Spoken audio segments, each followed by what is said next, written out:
በስመ አብ ወወልድ ወመንፈስ ቅዱስ አሐዱ አምላክ አሜን። አባቶቼ ካህናት፣ ወንድሞቼ ዲያቆናት፣ ዘማሪያን፣ ዘማሪያት በዚህ ቅድስና ስፍራ ላይ ቃሉን ለመስማት ከሩቅም ከቅርብም የተሰበሰባችሁ እናቶች፣ አባቶች፣ እህቶች፣ ወንድሞች፣ ሕፃናትን ጨምሮ በእግዚአብሔር ሰላምታ እንደምን አመሻችሁ። አሜን። አምላካችን እግዚአብሔር ያለፈውን ጊዜ በሰላምና በጤና አስፈጽሞን በእድሜያችን ላይ ይህችን ቀን ተጨማሪ አድርጎልን ቃሉ በሚነገርበት ስፍራ ላይ የሰበሰበን የአባቶቻችን አምላክ የእኛም አምላክ እግዚአብሔር ስለማይነገር ስጦታው ቅዱስ ጳውሎስ እንደተናገረ ክብርና ምስጋና ይግባው። የእናታችን የእመቤታችን የቅድስት ድንግል ማርያም ምልጃ፣ ጸሎት፣ በረከት ከሁላችን ጋር ይሁንልን። እግዚአብሔር አምላካችን በመካከላችን ተገኝቶ የተሰወረውን የወንጌል ምስጢር ለሁላችን ገልጦ የሚረባንንና የሚጠቅመንን ነገር እንዲያስተምረን የእሱ ቅዱስ ፈቃዶ ይሆንልን።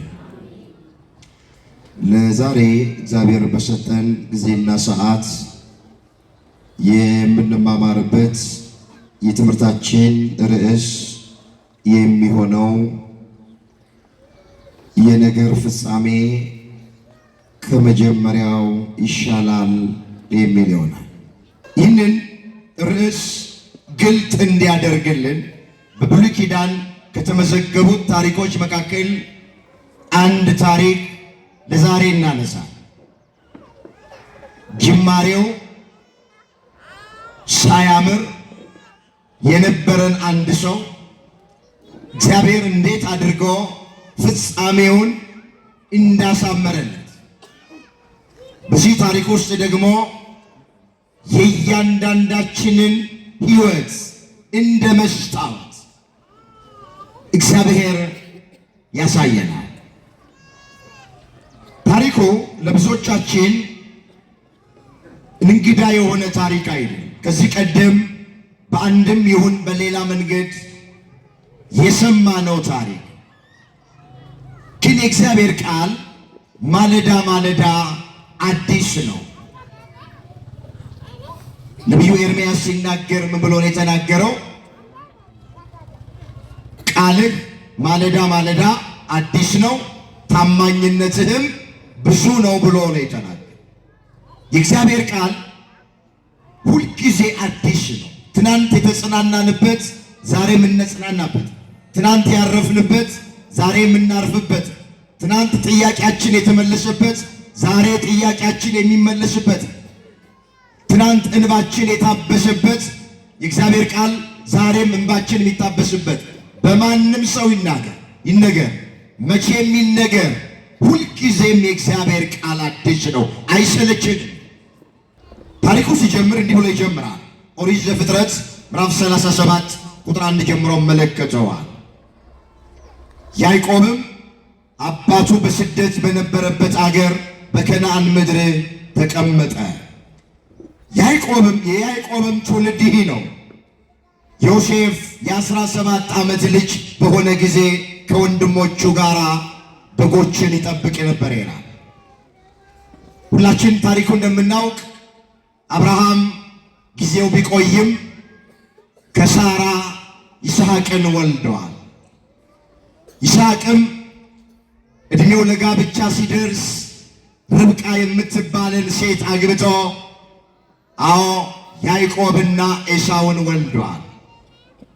አሁን የያዕቆብን ታሪክ ይዘን ነው የምንቀጥለው። ያዕቆብ የተባለው ሰው ደግሞ ወገኖቼ ወንዶቹን እንኳን ብቻ ስንቆጥር 12 ወንድ ልጆች ወልደዋል። 12ቱ ነገደ እስራኤል ተብሎ የሚጠሩት ማለት የያዕቆብ ልጆች ናቸው። ከ12ቱ ወንድ ልጆች መካከል ዮሴፍ የሚባል ልጅ አለው ያዕቆብ። ማን የሚባል አልኳችሁ? ሁላችሁም ንገሩኝ። ማን የሚባል? ዮሴፍ። ዮሴፍ የስሙ ትርጉም እግዚአብሔር ይጨምራል ማለት ነው። እግዚአብሔር ምን ይላል?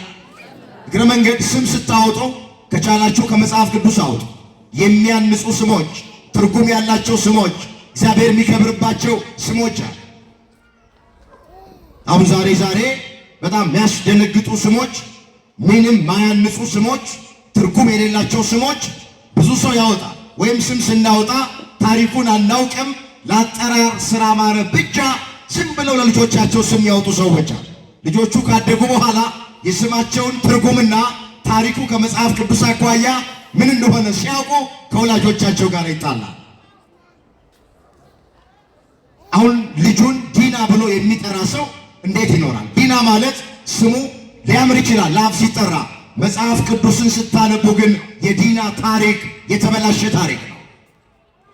አባቶቻችን ምን ይላሉ? ስም ከስብ በላይ ይሸታል። ስም በራሱ ወደ በጎ ነገርም ወደ ክፉ ነገርም ይስባል።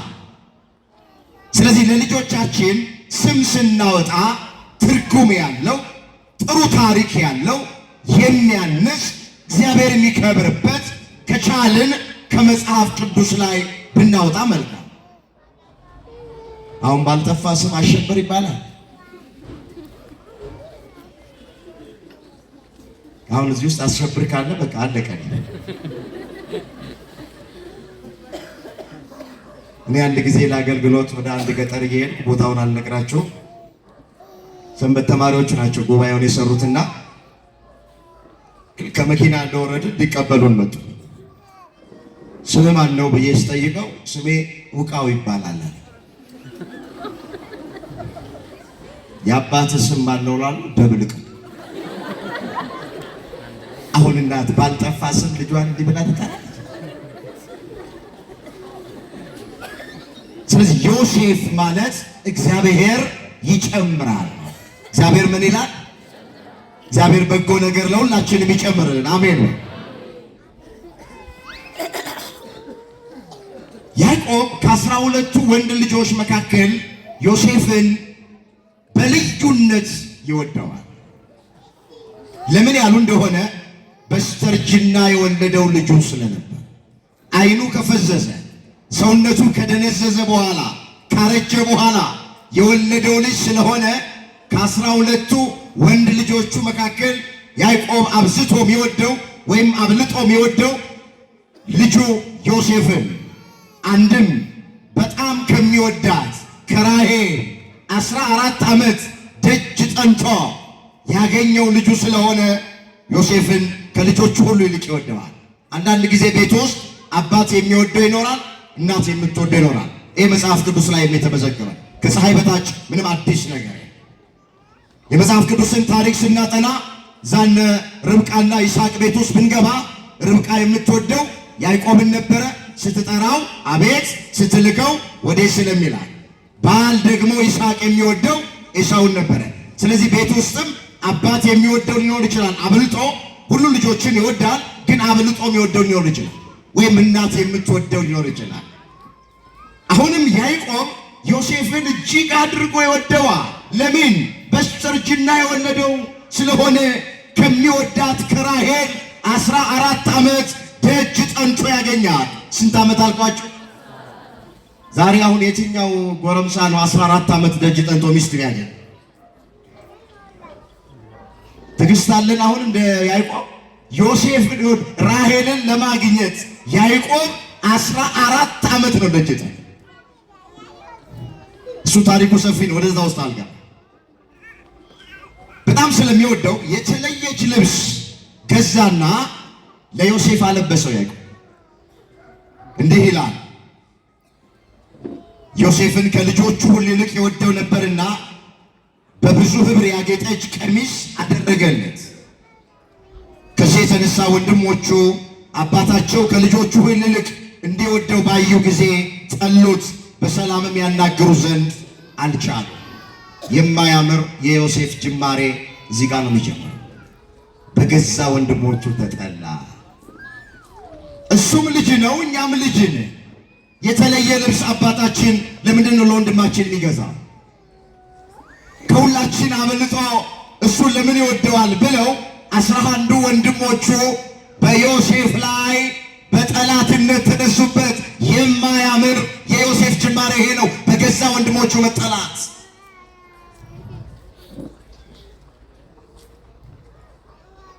ህልም የማለም ጸጋ አለው ዮሴፍ። አንድ ቀን ህልም አለምና ለወንድሞቹ ነገራቸው።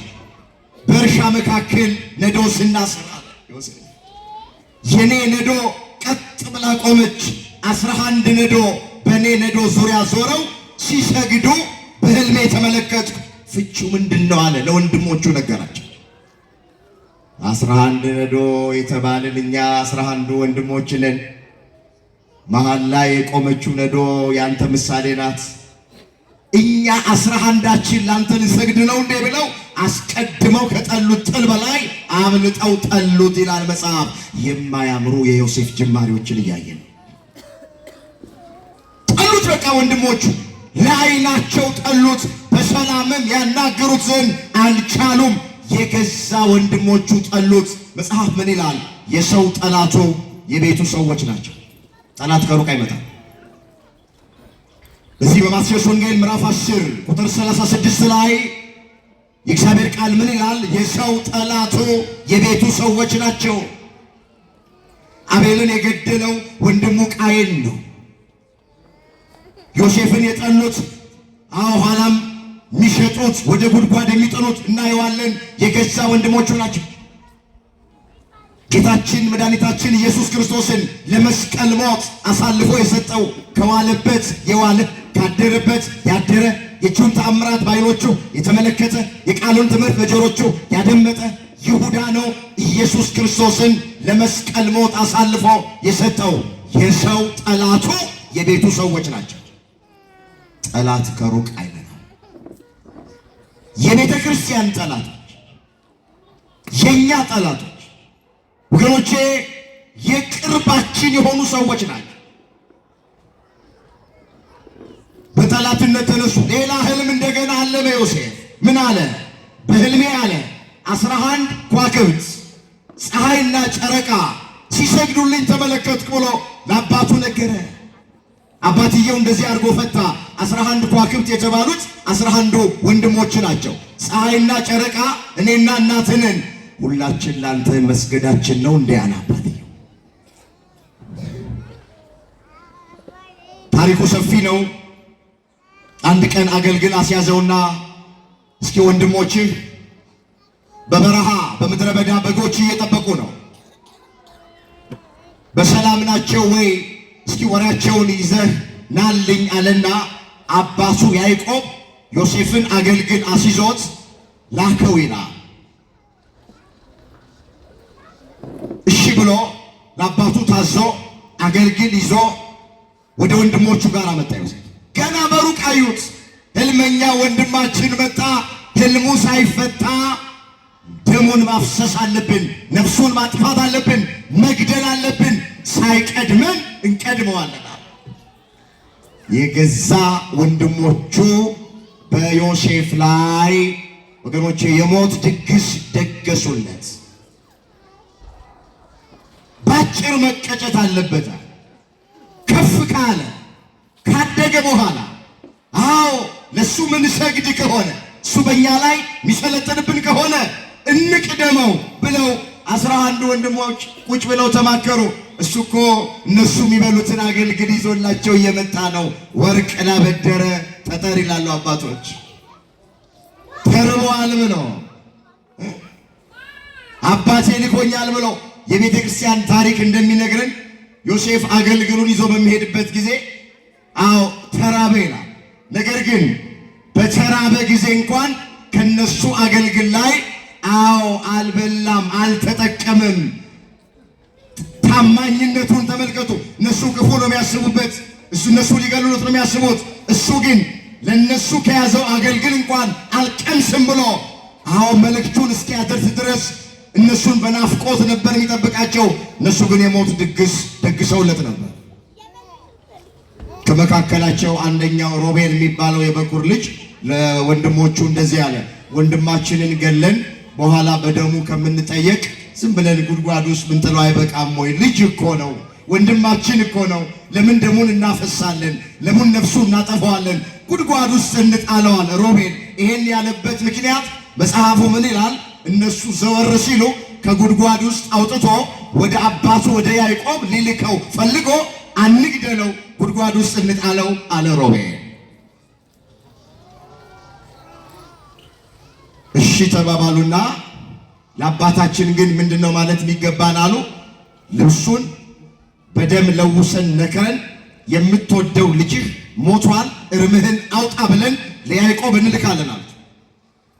ልብሱን አወለቁ፣ ልብሱን ገፈፉት፣ በደም ነከሩና ላኩለት ለያዕቆብ። ያ የምትወደው ልጅህ የተለየ ልብስ ያለበስከው ከኛ በላይ የምትወደው ልጅህ በሕይወት የለም፣ እርምህን አውጣ ሞቶልሃል ብለው መልእክት ላኩለት። ልብሱን ሲያይ የዮሴፍ ልብስ ነው፣ እንደገና በደም ተነክሯል።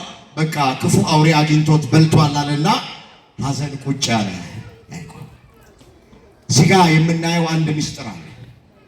ትዝ ይላችሁ እንደሆነ ያዕቆብ የወንድሙ የዮሴፍን ብኩርና የወሰደው የበግ ቆዳ ለብሶ ፀጉር ለብሶ በልብስ ነበር አታሎ ገብቶ የወንድሙ የኤሳውን ብኩርናውን በረከቱን የወሰደው።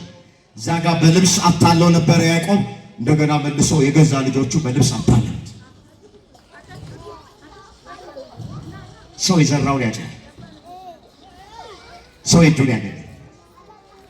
ሌሎቹን ባታለንበት መንገድ እኛም እንታለን። ያዕቆብ ኤሳው ነኝ ብሎ ኤሳው ሳይሆን የበግ ቆዳ ለብሶ ፀጉራም ሆኖ ኤሳው ፀጉራም ስለሆነ አባቱ ይስሐቅ ዓይኑ ስለፈዘዘ ገብቶ ተባርኮ ነበረ። አታለው ማለት እዚህ የገዛ ልጆቹ አታለሉት። ልጅ ዮሴፍ ሞተ፣ ይኸው ልብሱ በደም ተጨማልቋል፣ አውሬ በልቶታል ብለው አሉት። በስተርጅናው እያዘነ ወደ መቃብር እንዲወርድ አደረጉት። እንመለስ። እስካሁን እያየን ያለነው የማያምር የዮሴፍን ጅማሬ ነው። በወንድሞቹ ተጠላ፣ ወደ ጉድጓድ ውስጥ ተጣለ። በዚያ እነሱ በነበሩበት መንገድ አዎ እስማኤላውያን ሚዲያማውያን ሲያልፉ ከጉድጓድ ውስጥ አወጡትና ዮሴፍን ለነጋዴዎቹ በ20 ብር ሸጡት። በስንት ብር ሸጡት? በ20 ብር ሸጡት። ገዙትና እነዛ ነጋዴያን ዮሴፍን ወደ ግብፅ ይዘውት ወረዱ ይላል። እንደ ሸቀጥ ሰው ተሸጠ። እነዚህ በ20 ብር የገዙት ነጋዴዎች ደግሞ 10 ብር አተረፉና ጲጢፋራ ለሚባለው ሰው በ30 ብር እንደገና ዮሴፍን ሸጡት። ተሽጦ ወደ ጲጢፋራ ቤት ገባ። ይህ ታሪክ በኦሪት ዘፍጥረት በምዕራፍ 39 ቁጥር 1 ጀምሮ የተመዘገበ ታሪክ እንዲህ ይላል። ዮሴፍ ግን ወደ ግብፅ ወረደ። የፈርዖን ጃንደረባ የዘበኞች አለቃ የሚሆን የግብፅ ሰው ጲጢፋራ ወደ ግብፅ ከወረዱት ከእስማኤላውያን እጅ ገዛው። እግዚአብሔር ከዮሴፍ ጋር ነበር። እስኪ እግዚአብሔር ነው ከዮሴፍ ጋር ነበረ። ዮሴፍ ከማጋራ ስለነበር እግዚአብሔር ደግሞ ከማጋ ነው። ሲሸጥ አብሮ ተሸጠ ይላሉ አባቶች። አብሮ ከዮሴፍ ጋር ተሰደደ። ከዮሴፍ ጋር አለ እግዚአብሔር። ዮሴፍ ባለበት እግዚአብሔር አለ። ተሽጦ ወደ ግብፅ ሲወርድ ከዮሴፍ ጋር እግዚአብሔር። ይኸውላችሁ እኛ በሃይማኖት ከእግዚአብሔር ጋር ከሆንን ታመን አልጋ ላይ ብንተኛ፣ እስር ቤት ውስጥም ብንገባም፣ ስደትም ብንወጣም፣ ምንም አይነት ነገር ውስጥ እንሆን እግዚአብሔር ከኛ ጋር ይሆናል። ትልቁ ነገር በሃይማኖት እኛ ከእግዚአብሔር ጋር እንሆን፣ በእምነት ከእግዚአብሔር ጋር እንሆን፣ በጸሎት ከእግዚአብሔር ጋር እንሆን፣ በጾም ከእግዚአብሔር ጋር እንሆን። እግዚአብሔር ከኛ ጋር ይሆናል። ምንም ጥርጥር የለውም። መጽሐፍ ምንድን ነው የሚለው? እናንተ ከእግዚአብሔር ጋር ስትሆኑ እግዚአብሔር ከእናንተ ጋር ይሆናል። ብትፈልጉት ታገኙታላችሁ፣ ብትተውት ግን ይተዋችኋል ተብሎ ተጽፏል። ሁለተኛ ዜና መዋዕል ምዕራፍ 15 ቁጥር 2 ላይ የተመዘገበ እግዚአብሔር ቃል። እስኪ ላስቸግራችሁ፣ ቃሉን ከኔ ቀጥላችሁ ተናገሩ። እናንተ በሉ እስኪ። ያልተናገረ ሰው አለ። የእግዚአብሔር ቃል ነው። ሁላችሁ ተናገሩ። እናንተ ከእግዚአብሔር ጋር ስትሆኑ እግዚአብሔር ከእናንተ ጋር ይሆናል። ከማን ጋር ይሆናል? እኛ ከማን ጋር ከሆንን? ጥያቄው እኛ ከእግዚአብሔር ጋር ነን ወይ ነው ብቻ። ሰው ጥያቄ እኛ ከእግዚአብሔር ጋር ነን ወይ? ጥያቄው በእምነት ከእግዚአብሔር ጋር ነን? በጸሎት ከእግዚአብሔር ጋር ነን? ጠዋት ማታ መቼ ነጋ? እመኑኝ፣ እኛ ከእግዚአብሔር ጋር ከሆንን የትም ቦታ እንሆን ተሰደን አገር ለቀን ብንሄድ እዛ በተሰደድንበት ቦታ ማን ይኖራል? እስር ቤት ውስጥ ብንጣል እስር ቤት ውስጥ ከኛ ጋር ማን ይሆናል? ታመን አልጋ ላይ ብንተኛ መኝታችንን ማን ያነጥፍልናል? ብንራብ ማን ያበላናል? ብንጠማ ማን ያጠጣናል? ብንታረዝ ማን ያለብሰናል? ቢጎልብን የጎደለውን ማን ይሞላል? እኛ ከማን ጋር ከሆነ ሁልጊዜም ከእሱ ጋር እንድንኖር አምላካችን እግዚአብሔር በቸርነቱ ይርዳል።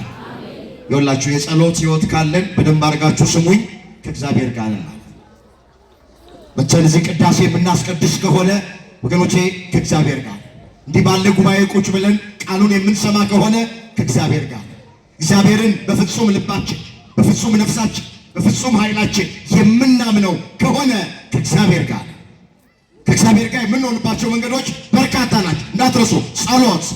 ጸሎት የመጀመሪያው፣ እምነት አማኝ ሁልጊዜ ከእግዚአብሔር ጋር ነው፣ እግዚአብሔርም ከሱ ጋር ነው። እግዚአብሔር ከዮሴፍ ጋር ነበረ አለና ዝቅ ብሎ ስራውም የተከናወነለት ሰው ሆነ። እስኪ ስራውም ብሎ የተከናወነለት ሰው ሆነ። ስራችን የሚከናወንልን እግዚአብሔር ከማን ጋር ከሆነ ነው።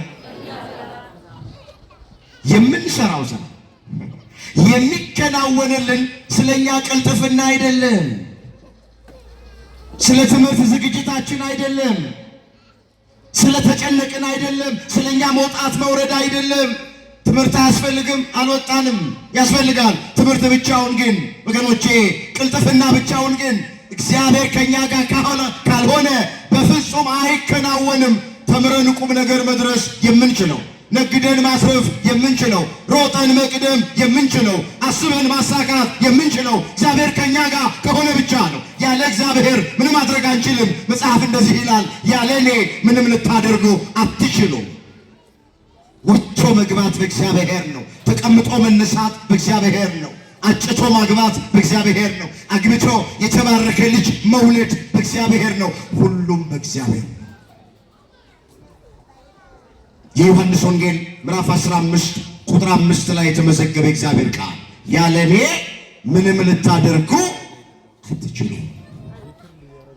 እስኪ ያለ እኔ በሉ። ምንም ልታደርጉ አትችሉም። ያለማ ስሙን ጥሩት። ያለማ ሮጦ መቅደም በማን ነው? ነግዶ ማትረፍ በማን ነው? ተምሮ ቁም ነገር መድረስ በማን ነው? አጭቶ ማግባት በማን ነው? አግብቶ የተባረኩ ልጆች መውለድ በማን ነው? ሁሉ በማን ነው? ሁሉ በእግዚአብሔር። እግዚአብሔር ከዮሴፍ ጋር ስለሆነ የሚሰራው ስራ ሁሉ ተከናወነለት። ምን አለለት? ወጣቶች የምትሰሩት ስራ እንዲከናወን ከእግዚአብሔር ጋር በእምነቱ ነው። እህቶቼ የልባችሁ መሻት እንዲፈጸም የምትሰሩት ስራ ሁሉ እንዲከናወንላችሁ ከፈለጋችሁ ከእግዚአብሔር ጋር ሆኖ እሱ ነው መፍትሄው። ዳዊት ምን ብሎ ነው የዘመረው? እግዚአብሔር ቤትን ካልሰራ ቤተሰሪ በከንቱ ይደክማል። እግዚአብሔር አገርን ካልጠበቀ አገርን የሚጠብቁ ሰዎች በከንቱ ይተጋሉ ተብሎ ተጽፏል። ዘመዝሙር 126 ቁጥር 1 ላይ የተመዘገበ ቃል እግዚአብሔር ቤትን ካልሰራ ቤተሰሪ በከንቱ ይደክማል። እግዚአብሔር አገርን ካልጠበቀ አገርን የሚጠብቁ ሰዎች በከንቱ ይተጋሉ።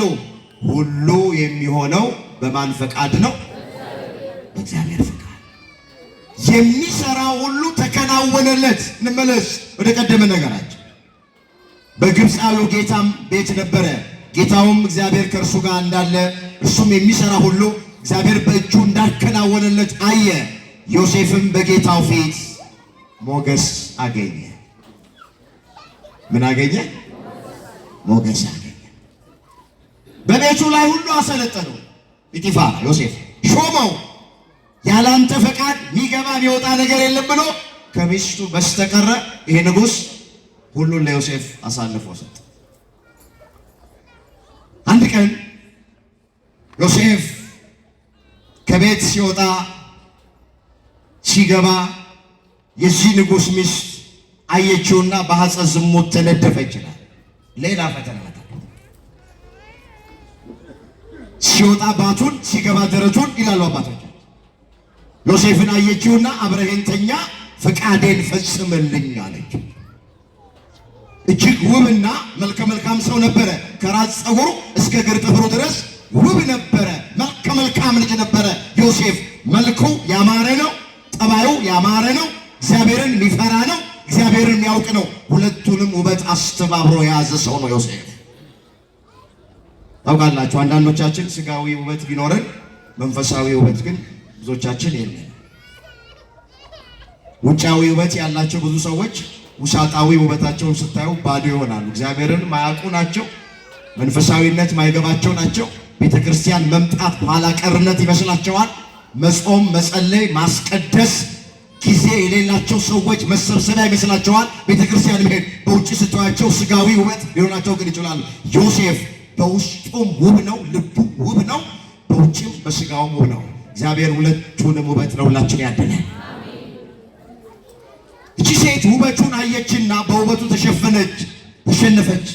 አብረኸኝ ካልተኛ ባለቤት ውስጥ የለም፣ ፍቃዴን ፈጽምልኝ አለችው።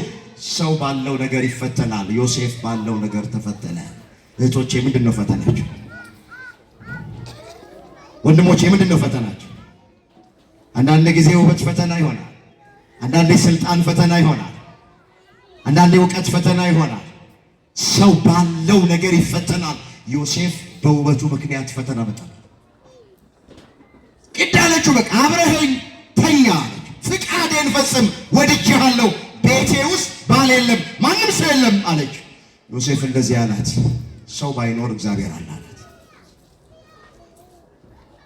ሰው ባይኖር ማን አለ? ማንም አያየንም ብላ ስትለው ሴቲቱ ሰው ባያየን እግዚአብሔር ያየናል አላት። የምትይውን ኃጢአት በእግዚአብሔር ፊት አልሰራውም ማለት።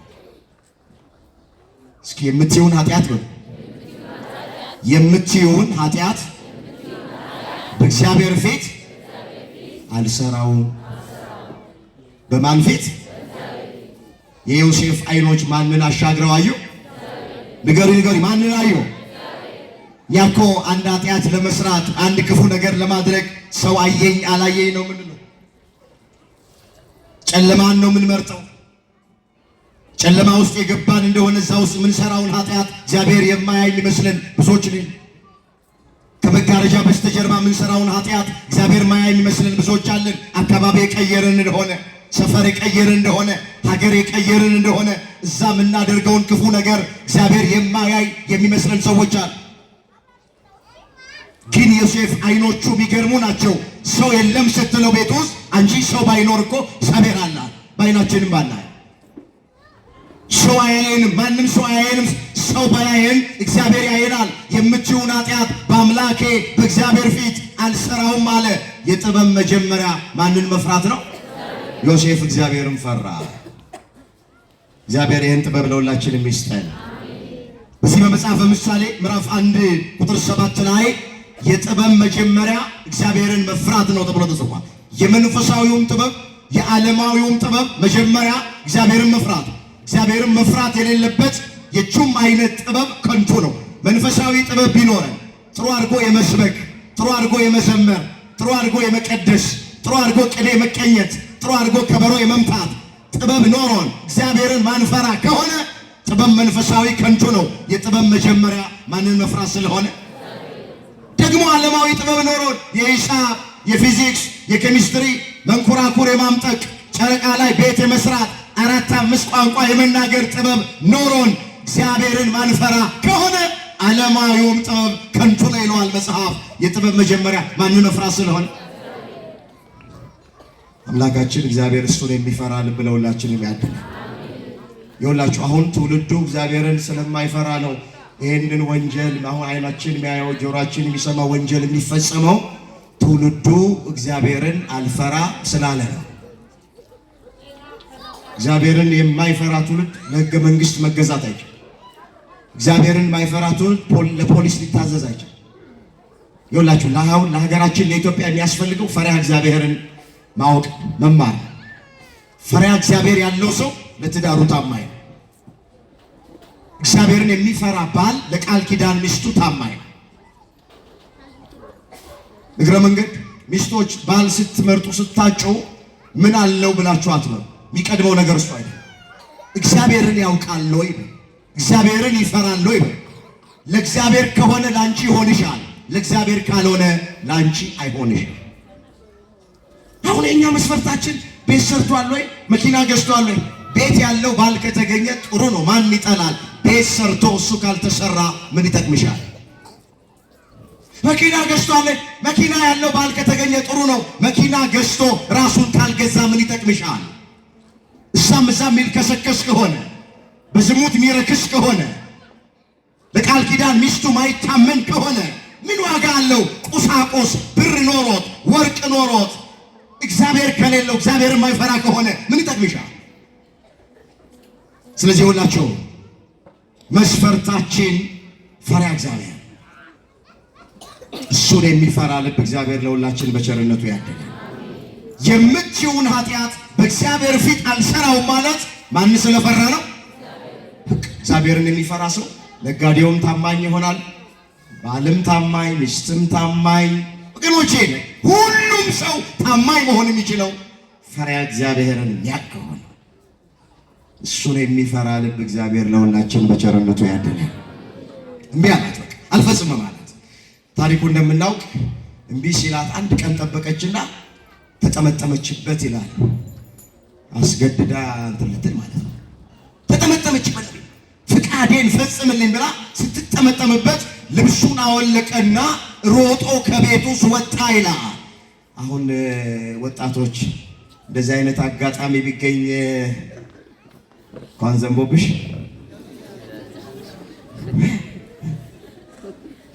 እኔ አልፈለኩም ነበር። እኔ አስጨነቀችኝ፣ አስቸገረችኝ፣ እምቢ አልኳት። ግን በቃ ምን ላድርግ? ተጠመጠመችብኝ። አጥጋቢ ምክንያት አለኝ እንላለኝ። አጥጋቢ ምክንያት አለኝ። የኔ አይደለም ፍላጎቱ ፍቃዱ፣ እሷ ናት ያስጨነቀችኝ። ዮሴፍ እንደዚህ አይነት ቀልድ የለም። ልብሱን አወለቀላትና ከቤት ውስጥ ሮጦ ወጣ። መጽሐፍ ከዝሙት ሽሹ ይላል። ከዝሙት እንድንሸሽ አምላካችን እግዚአብሔር ይርዳ። ሰው የሚሰራው ኃጢአት ሁሉ ከስጋ ውጪ ነው። ዝሙትን የሚሰራ ሰው ግን በገዛ ስጋው ላይ ይሰራል ኃጢአት። ስጋ ለእግዚአብሔር ነው፣ ስጋ ለጌታ ነው እንጂ ለዝሙት አይደለም ይላል ሐዋርያው ቅዱስ ጳውሎስ። ወጣቶች ንጽህናችሁን ጠብቁ፣ እስክታገቡ ድረስ ክብራችሁን ጠብቁ። ካገባችሁ በኋላም ለቃል ኪዳን ሚስታችሁ ታማኙ፣ ሚስቶች ለቃል ኪዳን ባላችሁ ታማኙ። ስጋችን ለጌታ ነው ለእግዚአብሔር ነው እንጂ ለዝሙት አይደለም። እግዚአብሔር ነፍሱ ከምትጸየፋቸው ኃጢአቶች መካከል አንደኛ ዝሙት ነው። እንዲህ ተብሎ ተጽፏል። ላነበው ፈልጋለሁ፣ እስኪ አስተውሉት ይህንን ኃይለ ቃል። እዚህ ቅዱስ ጳውሎስ በቆሮንቶስ ለሚገኙ ክርስቲያኖች በአንደኛ ቆሮንቶስ መልእክቱ ምዕራፍ 6 ቁጥር 17 ላይ እንዲህ ብሎ ጽፏል። ከዝሙት ሽሹ አለ። ሰው የሚያደርገው ኃጢአት ሁሉ ከስጋ ውጪ ነው። ዝሙትን የሚሰራ ግን በገዛ ስጋው ላይ ኃጢአትን ይሰራል አለና፣ ወይስ ስጋችሁ ከእግዚአብሔር የተቀበላችሁት በእናንተ የሚኖር የመንፈስ ቅዱስ ቤተ መቅደስ እንደሆነ አታውቁምን? በዋጋ ተገዝታችኋልና ለራሳችሁ አይደላችሁም። ስለዚህ በስጋችሁ እግዚአብሔርን አክብሩት። በስጋችሁ ማንን አክብሩት? በዋጋ የተገዛ ቤተ መቅደስ ነው። ዋጋው ብር አይደለም፣ ዋጋው ዕንቁ አይደለም።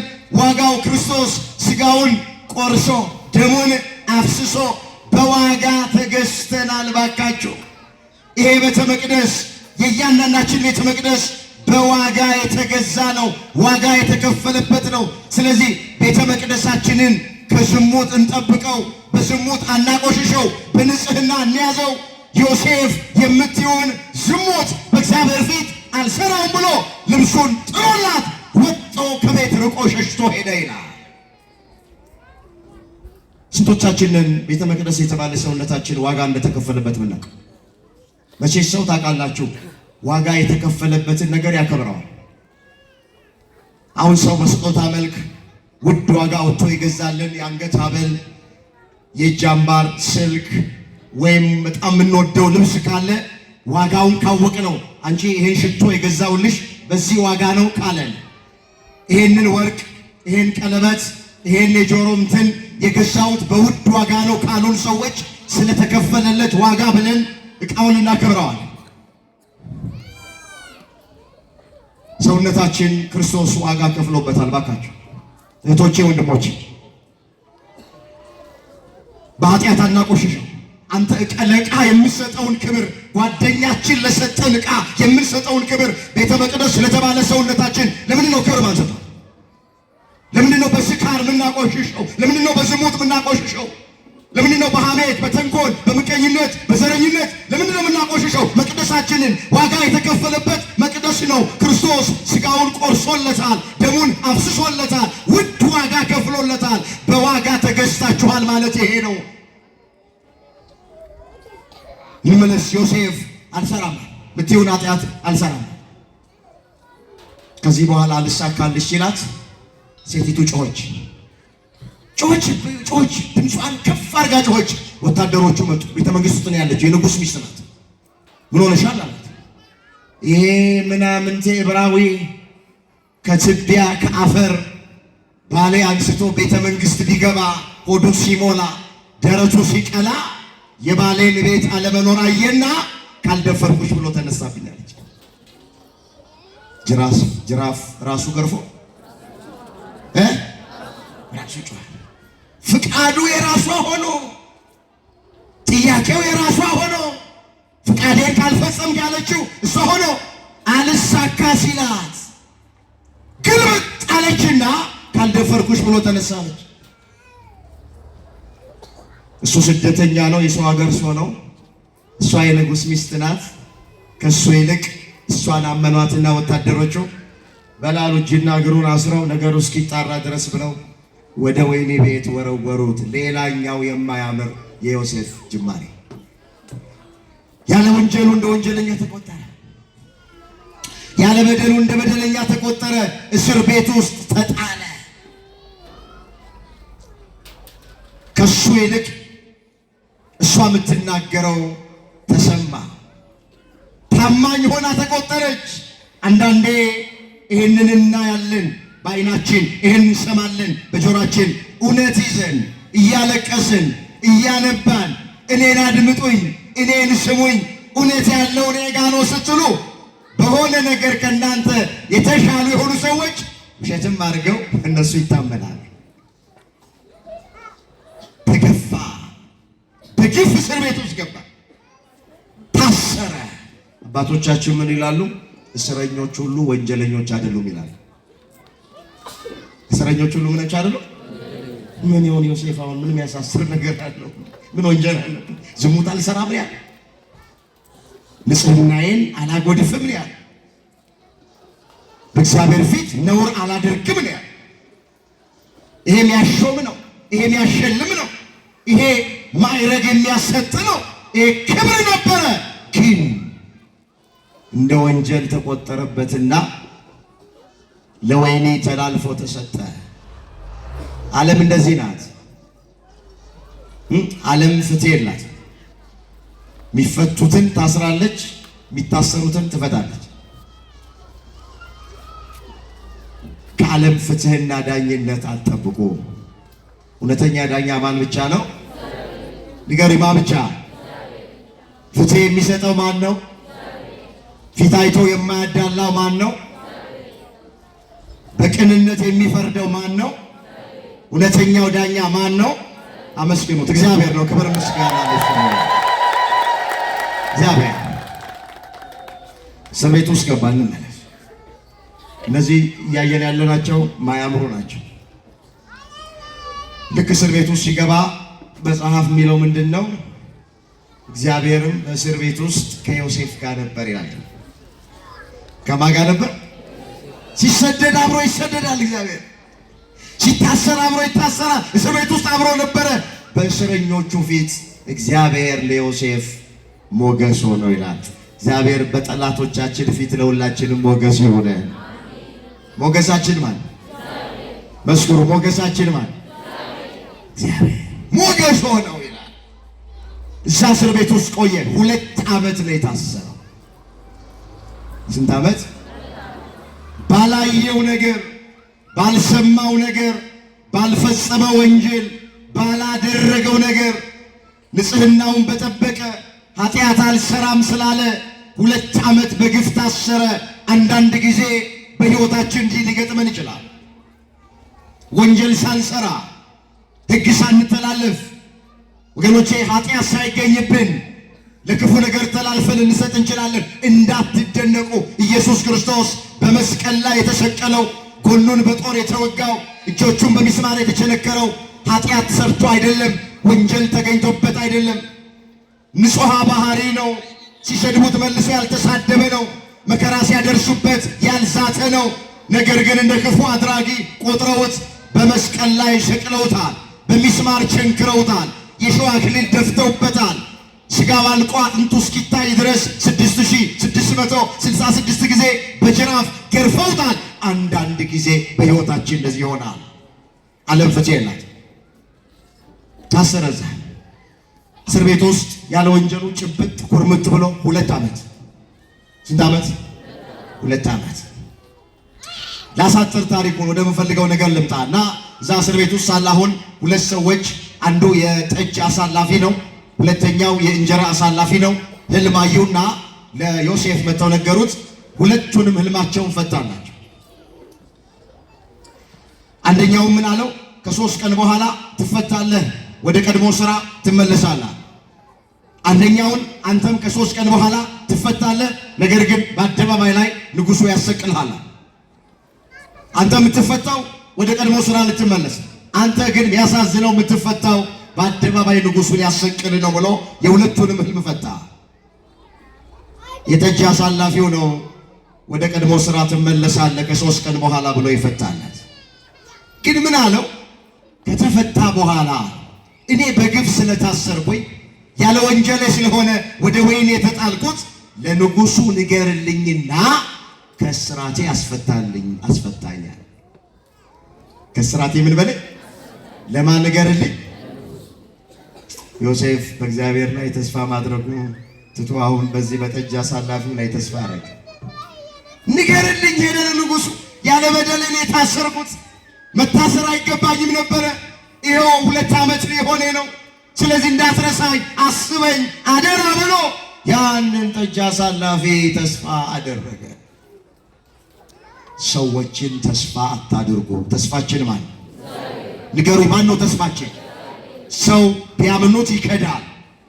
ሰው ተስፋ ቢያደርጉት ያሳፍራል።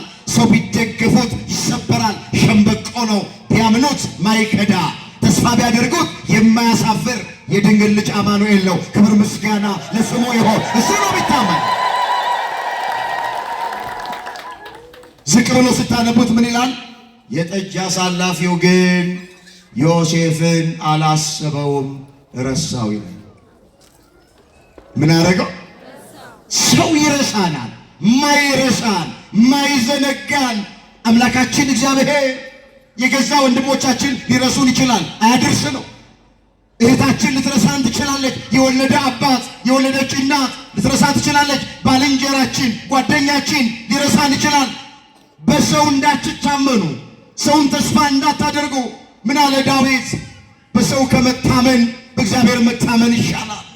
በገዢዎች ተስፋ ከማድረግ በእግዚአብሔር ተስፋ ማድረግ ይሻላል አለ መዝሙር 117 ቁጥር 8 ላይ። እስኪ ቃሉን ከኔ ቀጥላችሁ ተናገሩ። በሰው ከመታመን በሉስ በእግዚአብሔር መታመን ይሻላል። በገዢዎች ተስፋ ከማድረግ በእግዚአብሔር ተስፋ ማድረግ ይሻላል። ይሻላል አይሻል? ማን ነው እግዚአብሔርን አምኖ የጎደለበት ያጣማ? ማን ነው እግዚአብሔርን ተስፋ አድርጎ ያፈረ?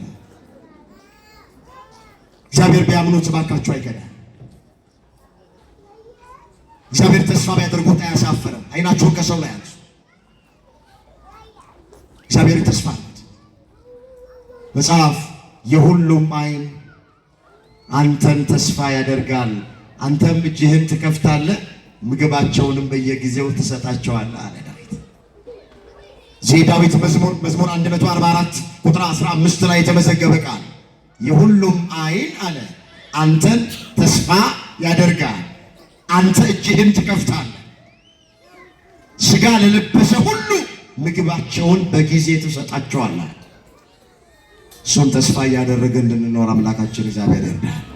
ረሳው እንመለስ። ያ የጠጅ አሳላፊ እንዳትረሳኝ አሳስብልኝ፣ አደራ በግፍ ነው የታሰርኩት ለንጉሡ ንገርልኝ ያለው ሰው አላስበው ረሳው። ስለዚህ ልክ በጌታ ቀኝ እንደተሰቀለ ወንበዴ ጌታ ሆይ በመንግስት በመጣ ጊዜ ምን በለኛል? ምን በለኝ? ዛይ ሉቃስ ወንጌል ምዕራፍ 23 ቁጥር 48 ላይ የተመዘገበ ቃል ነው። ጌታ ሆይ አለው በመንግስት በመጣ ጊዜ አስበኛል። በቃ አስበኝ ማለት የሚገባን አምላካችን ነው። አስበን ማለት የሚገባን መድኃኔዓለም እሱ ያስባል። ወገኖች ከገባንበት ቅራኔ ውስጥ ሊያወጣን ይችላል። ጥያቄያችንን ይመልሳል፣ እንባችንን ያብሳል፣ እንቆቅልሻችንን ይፈታል፣ ታሪካችንን ይቀይራል፣ የራቀውን ነገር ያቀርባል፣ የጎደለውን ነገር ይሞላል፣ የተቆረጠውን ነገር ይቀጥላል። መድኃኔዓለምን አስበኝ በሉት። ወጣቶች ምንድን ነው የጎደላቸው? እህቶቼ ምንድን ነው የጎደላቸው? በእግዚአብሔር ታመኑ፣ እግዚአብሔርን ተስፋ አድርጉ፣ እሱን አስበኝ በሉት። ይሄ ወንበዴ እድሜ ዘመኑን ቋንጃ ቆራጭ የነበረ፣ ደም አፍሳሽ የነበረ፣ በንጹሐን ደም ሲታጠብ የነበረ ከጌታ ቀኝ ተሰቀለ። በዛች አጋጣሚ ምቹ ጊዜ ያገኘና ጌታ ሆይ አለ። የሚሰራውን ተአምራት ሲያይ ጊዜ በመንግስት በመጣ ጊዜ አስበኝ አለ። ጌታችን ምን አለው? ዛሬ ከኔ ጋራ በገነት ትኖራለህ አለ። ቀድሞ ከአዳም ገነት ገባ። ክብር ምስጋና ለአምላካችን ለእግዚአብሔር። ቀድሞ ከአዳም ገነት የሁላችሁ እግዚአብሔርን አስበን ካልነው እንዲህ ታሪክ የሚቀይር ነኛ። የት ነበርክ እስካሁን? የት ነበርሽ እስካሁን አይልም። ወንበዴ እኮ ነበረ፣ ደም አፍሳሽ ነበረ። እስካሁን ድረስ የት ነበርክ አላለው። አስበኝ ሲለው አሰበው። ዛሬ ከኔ ጋር በገነት ትኖራለህ። እንመለስ። ዮሴፍ ተረሳ። አሁን እግዚአብሔር የዮሴፍን ፍጻሜ የሚያሳምርበት ጊዜ ደረሰ። ርዕሳችን ምንድን ነው? የነገር ፍጻሜ ከጅማሬው ምን ይላል? አቤት ይሻላል። እንዴት አድርጎ አሁን እግዚአብሔር በጊዜውና በሰዓቱ ዮሴፍን እንደሚያከብረው ፍጻሜውን እንደሚያሳምርለት በጥቂቱ አስታውሻቸው መልእክቴን ጠቀልላለሁ። ፈርዖን የሚባለው የግብፅ ንጉሥ ህልም አለመና የሚፈታለት አጥቶ ይጨነቅ ጀመረ። በቤተ መንግስት የሚቀልባቸው ጠንቋዮች፣ አስማተኞች፣ መተተኞች አሉ። ያየውን ህልም ነገራቸው። ህልሙ ምንድን ነው? በህልሜ ያለ 7 መልካቸው ያማረ ላሞች ከባህር ውስጥ አስቀድመው ሲወጡ ተመለከቷል። ጥቂት ቆይታ ሆኖ ደግሞ ሌሎች መልካቸው የከሳ መልካቸው የማያምር ወጡና አስቀድሞ የወጡትን መልካቸው የሚያምረውን ሰውነታቸው የወፈረውን ላሞች ዋጧቸው። ይህንን ህልም አይቻለሁ፣ ፍቱልኝ። ዝም ብዬ እናንተን መቀለብ ምን ትርጉም አለው? አርጄ አልበላችሁ፣ አሁን ተጨንቅ ያለው ህልሜን ፍቱአልና በዛ በቤተ መንግስት የሚቀልባቸውን ጠንቋዮች ነገራቸው ፈርዖን ይላል። አንዱም ጠንቋይ የዮሴፍን ህልም ሊፈታ አልቻለም ይላል። ለችግሩ መፍትሄ ሊሰጡት አልቻለም አንዳቸውም ይላል። የዚህን ጊዜ አሁን ያ የጠጅ አሳላፊ መጣና ለፈርዖን ነገረው። እዛ እስር ቤት ውስጥ በግፍ የታሰረ ዮሴፍ የሚባል ሰው አለ። ህልም ጥሩ አድርጎ ይፈታል፣ ህልምን ያልማል፣ ህልምንም ይፈታል። እሱን አስጠርተ ህልምህን ብትነግረው ጥሩ አድርጎ ይፈታልሃል አለ። በሉ አስቸክሉትና አምጧል። ቶሎ አምጡ ተባለ። እግዚአብሔር የዮሴፍን ፍጻሜ የሚያሳምርበት ጊዜ ደረሰ። አሁን ተመልከት ይኸውላችሁ፣ እግዚአብሔር መስራት ከጀመረ ሰዎችን እያስጨነቀ ነው ለኛ ስራ የሚሰራለን። ፈርዖንን አስጨነቀው፣ በህልም አስጨነቀው። ህልም አይቶ የሚፈታለት አጣ። ዮሴፍ ነው መፍታት የሚችለው። አስጠራው። በግፍ ታስሯል አሉት። ላነበው ፈልጋለሁ። በዚህ በኦሪት ዘፍጥረት በምዕራፍ 41 ላይ የተመዘገበ ቃል ነው። ከሁለት ዓመትም በኋላ ከስንት ዓመት በኋላ? 2 ዓመት ነው የታሰረው በግፍ። ፈርዖን ህልም አየ።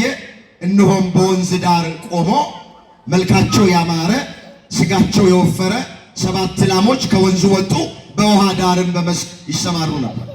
ከነርሱ በኋላ መልካቸው የከፋ ስጋቸው የከሳ ሌሎች 7 ላሞች ከወንዙ ወጡ። በእነዚያም ላሞች አጠገብ በወንዙ ዳር ቆመው ነበረ። መልካቸው የከፋ ስጋቸው የከሳ እነዚያ ላሞችን መልካቸው ያማረውን ስጋቸው የወፈረውን 7ቱን ላሞች ዋጧቸው። ይሄ ነው ማን ይፍታ? ዮሴፍ ይጠራ ተባለ። ቅድም እንደተረፈ ቁጥር 14 ላይ እንደዚህ ነው። ዘፍጥረት 41 ቁጥር 14 ፈርዖን ልኮ ዮሴፍን አስጠራ፣ በግዞት ቤትም አስቸኮሉት። እርሱም ተላጨ፣ ልብሱንም ለወጠ፣ ወደ ፈርዖንም ገባ። ፈርዖንም ዮሴፍን አለው፣ ህልምን አየሁ፣ የሚተረጉምም አልተገኘም። ህልምን እንደሰማ እንደምትተረጉም ስላንተ ሰምቻለሁ አለ። ዝናህን ሰምቻለሁ። ጥሩ አድርገህ ህልም እንደምትፈታ ህልመኛ እንደሆን ይሄ ጸጋ እንዳለ ስላንተ ዝና ሰምቻለሁ። እባክህ ህልሜን ፍታልኛል። ህልሜን ምን በልልኝ? ይኸውላችሁ እግረ መንገድ ህልም ሁሉ ከእግዚአብሔር አይደለም። አሁን አንዳንዱ ሰዎች በህልማቸው ቀይ ሴት ካዩ አርሴምዬን አየኋት ትላለች። አንቺ እንዲህ ቢሉ ሰዎች እኮ ዛሬ በህልሜን ቡና ቁጭ አርጋ ጎረቤቶቿን ጠርታ አንቺ ዛሬ እኮ በህልሜ አርሴማን ማርያምን አየኋት፣ አርሴማን አየኋት። ህልም ሁሉ እግረ መንገድ ከእግዚአብሔር አይደለም። አንዳንዴ ሴጣንም ህልም ያሳያል። ህልም ከ3 ወገን ነው ይላሉ አባቶች። አንደኛው ከእግዚአብሔር ነው። አንደኛው ከማን ነው? ከእግዚአብሔር ነው። ሁለተኛው ከሰይጣን ነው። ሁለተኛው ከምንድን ነው? ከሰይጣን ነው። ሶስተኛው ይላል ሰው የተፈጠረው ከ4ቱ ባህሪያተ ሥጋ ነው እና የተፈጠርንበት ነገር 4ቱ ባህሪያተ ሥጋ አንዱ ሲያየን በህልማችን እናያለን። 4ቱ ባህሪያተ ሥጋ የሚባሉት እሳት፣ ንፋስ፣ ውሃና መሬት ናቸው። ለምሳሌ የእሳትነት ባህሪ ሲያይልብን በህልማችን ውስጥ በእሳት ውስጥ ገብተን ስንቃጠል እናያለን አሉ የቤተክርስቲያን ሊቃውንት። የውሃነት ባህሪ ሲያይልብን ውሃ ውስጥ ገብተን ባህር ውስጥ ገብተን ስንዋኝ የሚያወጣናትን ስንጨነቅ እናያለን። ስለዚህ ህልም ከ4ቱ ባህሪያተ ሥጋም ይታያል። ሶሎሞን ደግሞ እንደተናገረ ህልም ከስራ ብዛትም ይታያል። ቀን በስራ ከደከምን ማታ በህልማችን ስንሰራ የነበረውን ነገር ልናየው እንችላለን። ሁሉም ህልም ከእግዚአብሔር አይደለም። ከእግዚአብሔር ይሆናል፣ ከሰይጣን ይሆናል፣ ከ4ቱ የሥጋ ባህሪያት ይሆናል። ከስራ ብዛትም ህልም ሊታይ ይችላል። መለየት ያስፈልግ። አሁን ይሄ ፈርዖን ያየው ህልም ግን ከእግዚአብሔር የሆነ ህልም ነው። ህልምህን እግዚአብሔር ይፍታልህ አለ። እግዚአብሔር በጎ ህልም እንድናይ ሁላችንን ይርዳል። በአቅማችን እንድናልም እግዚአብሔር ይርዳል። እትየዋ ንስሐ አባቷ ጋር መጣች አሉ ህልም አየሁ ብላ።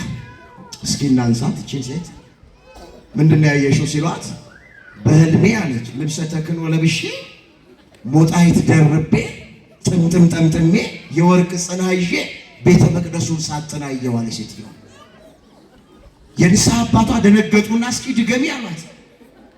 በህልሜ ልብሰ ተክህኖ ለብሼ ሞጣይት ደርቤ እንደገና የወርቅ ጽና ይዤ መቅደሱን ሳጥን አየሁ አላት። ሰሙና እኛ አባት ምን አሏት? አንቺ ሴት ምን ነው በአቅምሽ ብታልሚ አሏት።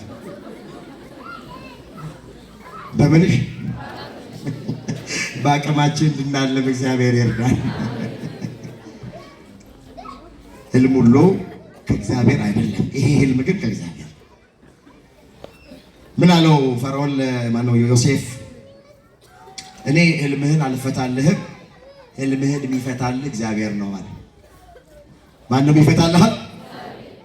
አልተመጻደቀም ዮሴፍ፣ አልተኩራራም፣ አልታበየም። ጸጋው እኮ አለው ህልም የመፍታት። እኔ እፈታለሁ አላለም፣ እግዚአብሔር ይፈታልሃል አለ። ክብርን ሁሉ ለእግዚአብሔር እንድንሰጥ እግዚአብሔር ይርዳ። አሁን እኛ ብንሆንስ እቺ ጸጋ ብትኖረን ስንት ትከፍለኛለህ ነው መጀመሪያ ምን ደራደረው። ፈታልሃለሁ ግን ስንት ትከፍለኛለህ? እኔ እግዚአብሔር ብዙ ነገር የማይሰጠን ወገኖቼ፣ እኔ እውነቴን ነው ብላችሁ በጣም ወደ ንግድ ውስጥ እንዳንገባበት ፈልጎ አሁን ጌታችን እንደዚህ ያለ ጉባኤ ላይ ያስተማረ ሰዎቹ ሲራቡ 5 እንጀራና 2 ዓሣ አበርክቶ ለ5000 ሕዝብ አመግቧል። አሁን ይሄ ጸጋ ለኛ ቢሰጠን ኖሮ ጥቂቱን አበርክቶ የመመገብ ጸጋው ቢሰጠን ኖሮ ዛሬ ማን ይቻላል? ወደ ሂሳብ ውስጥ ወደ ስሌት ውስጥ ነበር የምንገባው። ስለዚህ እግዚአብሔር ይውላችሁ ብዙ ነገር የማይሰጠን በሱ ላይ እንዳንኮራበትና በተሰጠን ጸጋ ደግሞ እንዳንጠፋ ስለሚፈልግ ይመስለኛል። ስንት ትከፍለኛለህ አላለም ዮሴፍ። ሕልምህን እፈታለሁም አላለም። ያንተን ሕልም የሚፈታው እግዚአብሔር ነው አለ። ማን ነው አለ? ክብርን ለማሰጠ ዮሴፍ የምታደርጉትን ሁሉ ለእግዚአብሔር ክብር አድርጉት ተብሎ ተጽፏልና እዛ አንደኛ ቆሮንቶስ 10:31 ላይ ሁሉ ለእግዚአብሔር ክብር እንድናደርገው እግዚአብሔር ይርዳል። ፈታልን ጥሩ አድርጎ 7 ላሞች አስቀድሞ ከወንዙ መውጣታቸው በግብፅ ምድር ላይ 7 ዓመት ጥጋብ ይሆናል። ጥጋብ ይሆናል፣ ይትረፈረፋል፣ በረከት ይሆናል። 7 የከሱ ላሞች ከኋላ ከወንዙ ወጥተው የመጀመሪያዎቹን መዋጣቸው ከ7 ዓመት ጥጋብ በኋላ 7 ዓመት ደግሞ ረሃብ ይሆናል። ይሄ ነው እግዚአብሔር ላንተ ያሳየ ህልም። ይሄ በጥጋቡ ሰዓት በደንብ የረሃቡን ዘመን ማለፍ እንድትችሉ ሰብሉን፣ እህሉን፣ ምግቡን በደንብ አድርጋችሁ ሰብስቦ እግዚአብሔር ወደፊት የሚሆነውን ነገር አስቀድሞ በህልም ነግሮሃል። ህልሙ ሲፈታ ይሄ ነው አለው። ደስ አለው ፈርዖን። ከጣቱ ላይ ያለውን ቀለበት አወለቀና ለዮሴፍ አጠለቀለት። አስኒት የምትባል በጣም መልከ መልካም ውብ ቆንጆ ልጅ ነበረችው፣ የንጉሱ የፈርዖን ልጅ። እሷን አመጣና ሚስት አድርጎ አጋባው። ከዚህ በኋላ ምን አለው? በግብፅ ሀገር ያላንተ ፈቃድ ምንም የሚወጣና የሚገባ ነገር የለም። በግብፅ ላይ እኔ ጠቅላይ ሚኒስትር አድርጌ ሾሜሃለሁ። ከኔ በታች አገሪቱን የምታስተዳድረው አንተ ነህ። ያላንተ ፈቃድ የሚወጣና የሚገባ ነገር የለም ብሎ በግብፅ ሀገር ላይ ዮሴፍን ፈርዖን ከፍ ከፍ አደረገው። እግዚአብሔርም መጨረሻውን አሳመረለት። ክብር ምስጋና ለአምላካችን ለእግዚአብሔር። ያ የማያምር የነበረ ዮሴፍ ጅማሬ ዘግይቶ ቆይቶ መጨረሻውን እግዚአብሔር አሳመረለት። በእስር ቤት ውስጥ አሳለፈና ጠቅላይ ሚኒስትር አደረገው ዮሴፍን። እግዚአብሔር በረከት የሚሰጠን በመከራ ወረቀት ጠቅልሎ ነው ይላሉ አባቶች። እስኪ እግዚአብሔር በሉ። በረከትን የሚሰጠን በመከራ ወረቀት ጠቅልሎ ነው። ስለዚህ ሁላችሁ መጀመሪያ ህይወታችሁ ላይ ማያምሩ ነገር ቢገጥሟችሁ ተስፋ አትቁረጡ። ይሄው ዮሴፍ ታገሱ፣ ጽኑ፣ እግዚአብሔርን ጠብቁት። መጨረሻውን እግዚአብሔር ማሳመር ይችላል። ይችላል አይችልም? አቤት ይሄው ይችላል። ጓሳይ ማን ነው አሁን ይሄ በመጽሐፍ ቅዱስ ባይጻፍ የሚያምነው? ዮሴፍ በዚህ ውስጥ አልፎ ይህን ያክል ክብር፣ ይህን ያክል ሹመት፣ ይህን ያክል ማዕረግ፣ ይህን ያክል በረከት አገኘ ብሎ መጽሐፍ ቅዱስ ላይ ባይጻፍ ኖሮ ማን ያምን ነበር? ግን እግዚአብሔር የሚሳነው ነገር የለም። ለሰው የማይቻለው ነው ለማን ይቻላል? አምላካችን እግዚአብሔር መጨረሻችንን ያሳምረን። እስኪ መጨረሻዬን ድገሙት፣ እስኪ ጨልሱት፣ አሳምረን። ሁልጊዜ ቢሆንላችሁ ወንድሞቼ እህቶቼ፣ ለጸሎት እግዚአብሔር ፊት ስትቆሙ መጨረሻዬን አሳምርልኝ። የዮሴፍን መጨረሻ እንዳሳመርክ ነው የኔንም መጨረሻዬን አሳምርልኝ እንጂ ጅማሬያችሁን እያያችሁ በህይወታችሁ ውስጥ የሚሆነውን ነገር እያያችሁ በፍጹም እንዳታጎረሙ፣ እንዳትማራ። እግዚአብሔር ተወኝ፣ እግዚአብሔር ረሳኝ ይላል። ጌታን የሆኑ ነገር ሲደርስብኝ እንዳትሉ፣ ጠብቁትስ፣ ጽኑ። ጸሎታችሁ እንዳታቋርጡ፣ ጉባኤ መካፈላችሁ እንዳታቋርጡ፣ ቅዳሴ ማስቀደሳችሁ እንዳታቋርጡ፣ በየገዳማቱ መሄዳችሁ እንዳታቋርጡ፣ ስጋው ደግሞ መቀበላችሁ እንዳታቋርጡ። አስራት በኩራት ማውጣታችሁን እንዳታቋርጡ፣ ጾማችሁን መጾማችሁን እንዳታቋርጡ፣ የድርሻችሁን ዝም ብላችሁ ተወጡ። ያን ጊዜ እግዚአብሔር መጨረሻን ማሳመር ይችላል። የነገር ፍጻሜው ከመጀመሪያው ይሻላል። ይበቃናል። ያስተማረን የመከረን የገሰጸን የአባቶቻችን አምላክ እግዚአብሔር ስሙ የተመሰገነ ይሁን። ድንግል ማርያም ጣዕሟን በአንደበታችን ፍቅሯን በልባችን ትሳልብን። እግዚአብሔር አምላካችን በተማርነው ትምህርት 30፣ 60፣ 100 ያማረ ፍሬ እንድናፈራ ሁላችንን በቸርነቱ ይርዳን። የሁላችንን መጨረሻ መድኃኔዓለም ያሳምረን።